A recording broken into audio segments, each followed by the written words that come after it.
तो welcome friends, मैं नितेश सुंदरा master CBSE से। और आज हम देखने वाले हमारा next topic of power sharing, जो कि है मेजोरिटिज्म इन श्रीलंका। ठीक है, तो ये वर्ड का मीनिंग क्या है? एक मेजोरिटिज्म का मतलब तो फिनोमिना है, मतलब बेसिकली। तो ये हुआ कैसे है, इसके लिए हमको स्टोरी समझनी पड़ेगी। किसकी? श्रीलंका की। श्रीलंका वैसे इंडिपेंडेंट हुआ है 1948 में, हमारे एक साल बाद। इंडिपेंडेंट होने के बाद यहाँ पे कॉन्स्टिट्यूशन बना। कॉन्स्टिट्यूशन बनने के बाद यहाँ पे क्या हुआ कि इलेक्टेड रिप्रेजेंटेटिव चुने गए। इलेक्टेड रिप्रेजेंटेटिव चुनने के बाद वहां के पार्लियामेंट में वो आए और उन्होंने एक चीज देखी कि 75% लोग सिनालास होने की वजह से मैक्सिमम लोग जो पार्लियामेंट तक पहुंचे वो मैक्सिमम लोग सिनालास थे। तो इससे एक जो इथनिक ग्रुप है सिनालास, इनको ऐसा लगा कि we are superior than any other person which is on Sri Lankan plateau. तो अब ये जो फीलिंग है ये बढ़ती चली गई। एक इलेक्शन हुआ, 2 इलेक्शन हुआ, हर बार सिनालास ही ज्यादातर आते चले गए, बिकॉज वो 74% कंसेस्ट करते थे और ये बाकी तो 18% ही थे। जनरली दूसरे तो 18% ही थे जो तमिल्स की बात करते हैं, जो मैंने बोला कि वो बॉर्डर्स एरिया में रह रहे थे, ईस्टर्न और नॉर्दर्न और ईस्टर्न बॉर्डर में। तो बेसिकली फिर इन्होंने कुछ स्टेप्स लेने शुरू किए, जिसको मेजोरिटिज्म बोला जाता है। कि इन्होंने क्या स्टेप्स लेने शुरू किए? 1956 में इन्होंने एक एक्ट पास किया। 1956 में इन्होंने एक एक्ट पास किया और वहां पे इन्होंने क्या बोल दिया कि आज से पूरे कंट्री में जो भी ऑफिशियल काम होगा वो होगा सिन्हाला लैंग्वेज में। अब ये तो मुश्किल था, बिकॉज जो तमिल्स जो थे वो सिन्हाला बोल नहीं सकते थे। तो इसका डायरेक्ट डिसएडवांटेज किसको मिला? तमिल्स को मिल गया कि बेसिकली जो लैंग्वेज हम बोल ही नहीं सकते उसमें हम ऑफिशियल वर्क कैसे करेंगे। अब ऑफिशियल लैंग्वेज हो गई तो वो लैंग्वेज कंपलसरी होगी, वो लैंग्वेज जॉब के लिए जरूरी है, वो यूनिवर्सिटी के पोजीशन के लिए जरूरी है, वो एजुकेशन लेने के लिए जरूरी है। हर जगह पे उसकी जरूरत महसूस होने लग गई और इसके वजह से जो रिलेशनशिप थी तमिल और सिन्हालास के बीच में वो स्ट्रेन होने लग गई। बट इनके बीच में क्यों हुआ? बिकॉज 7% क्रिश्चियन जो लोग थे वो लोग दोनों लैंग्वेज जानते थे, सिन्हाला भी जानते थे और तमिल भी जानते थे। उनको इसका फर्क नहीं पड़ा, भी जो प्रॉपर तमिल लोग थे उनको इसका फर्क पड़ा। तो बेसिकली कुछ स्टेप्स उन्होंने लिए, जिसमें का पहला 1956 में लिया कि उन्होंने सिन्हाला को ऑफिशियल लैंग्वेज बनाया। उसके अलावा ये जो जॉब्स के कंसिडरेशन में उन्होंने बेसिकली क्या किया कि वहां पे प्रेफरेंस देना शुरू कर दिया सिन्हाला पर्सन्स को। इवन आप देखेंगे कुछ मेजर्स मैंने यहां पे लिखे हैं, देखिए ध्यान दीजिए कि 1956 में पहला सिन्हाला लैंग्वेज को ऑफिशियल लैंग्वेज बनाया।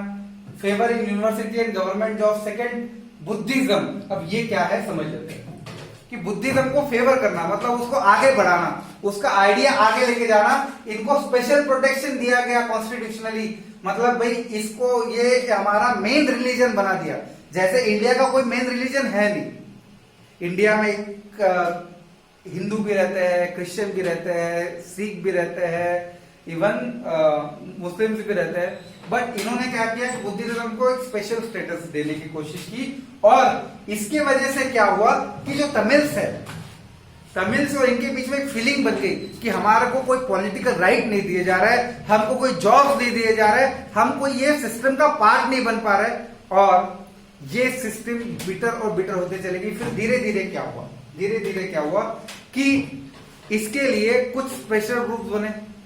तमिल्स ने अपनी पार्टी बनाई। तमिल्स की एक ही डिमांड थी, तमिल एलम, मतलब एक तमिलियन स्टेट बनाया जाए जिसमें क्या हो कि तमिल एक ऑफिशियल लैंग्वेज हो, उनको एजुकेशन का सही मौका मिले, उनको पॉलिटिकल राइट्स मिले, वो क्या कर सके, सर्वाइव कर सके। बट हो क्या रहा था कि लगातार पार्टीज बनाने के बाद, आंदोलन करने के बाद, प्रोटेस्ट करने के बाद, बहुत सारी चीजें प्रेशर लाने के बावजूद भी हो नहीं पा रहा था और धीरे धीरे ये रिलेशनशिप स्ट्रेन होती चलेगी और 1980s तक 1980s तक, मतलब जब ये पार्टीज फॉर्म हुई उसके बाद में इन्होंने प्रोटेस्ट करना शुरू किया और ये चीजें बिटर होते चली गई और ये टर्न हुआ आगे जाके सिविल वॉर में। ये टर्न हुआ आगे जाके सिविल वॉर में, जो मैंने आपको एक मूवी का नाम बताया था मद्रास कैफे।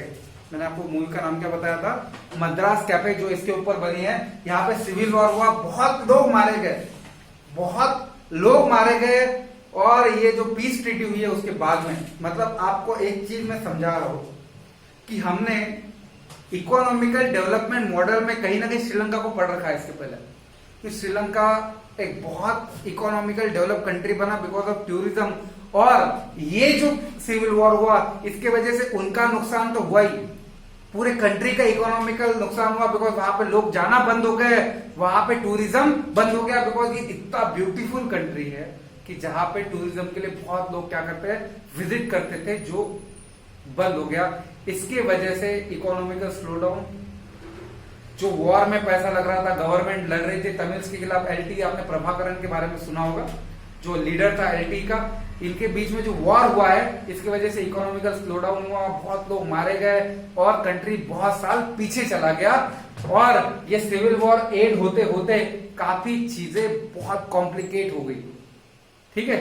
और अब ये था मेजोरिटिज्म, मतलब अगर लालच करोगे, अगर आपके पास पावर है और आप पावर शेयर नहीं करोगे, अगर आपको ऐसा लगेगा कि मेरे पास पावर है और वो अगर मेरे पास ही रहना चाहिए, पावर शेयर करने से कम हो जाती है, तो ऐसा कभी नहीं होता। पावर शेयर करने से बढ़ती है बिकॉज सब लोग साथ आते हैं, यूनाइटेडली काम करते हैं और कंट्री के भले के लिए, कंट्री के डेवलपमेंट के लिए काम कर सकते हैं। बट जब पावर शेयर नहीं होती, वो एक जगह पे कॉन्सेंट्रेट हो जाती है, तो वो फीलिंग बनाती है कि भाई एक कोई भी ग्रुप या कोई एक स्पेसिफिक कुछ ग्रुप्स को निगलेक्ट किया जा रहा है और वो एक डेमोक्रेसी के खिलाफ काम करते हैं और ऐसे सिविल वॉर वाली कंडीशन आती है। तो ये कंक्लूजन हमने कुछ निकाले कि श्रीलंका के एग्जांपल से हम क्या सीखे कि पावर हमेशा डिस्ट्रीब्यूट होनी चाहिए, पावर रिलीजन के बेसिस पे बांटी नहीं जानी चाहिए, वो लैंग्वेज के लिंग्विस्टिक बेसिस पे बांटी नहीं जानी चाहिए, ठीक है ना, वो डिवाइड होनी चाहिए, वो एक स्पेसिफिक लिंग्विस्टिक ग्रुप या एक स्पेसिफिक स्पेशल ग्रुप के पास नहीं जानी चाहिए। और division of power is equal to more stable country, ये हम ये एग्जांपल से सीखे। अगला एग्जांपल हम जो लेंगे वो बेल्जियम का लेंगे कि उन्होंने क्या किया कि इनके जैसी उनकी हालत नहीं हुई। तो कुछ आपको अगर नोट्स लिखने हैं तो मैंने ये स्लाइड बनाई है, आप लिख सकते हैं, इसको पॉज कर लीजिए, यहां पे लिख लीजिए, ठीक है। तो हम अगले टॉपिक में देखेंगे, that is topic of Belgium, कि वहां पे क्या हुआ, ठीक है। तो मैं हूं नितेश मुंद्रा, मास्टर सीबीएसई से, ओके। और अगला टॉपिक हम देखने जाने वाले हैं वो है बेल्जियम वाला, ओके। Thank you.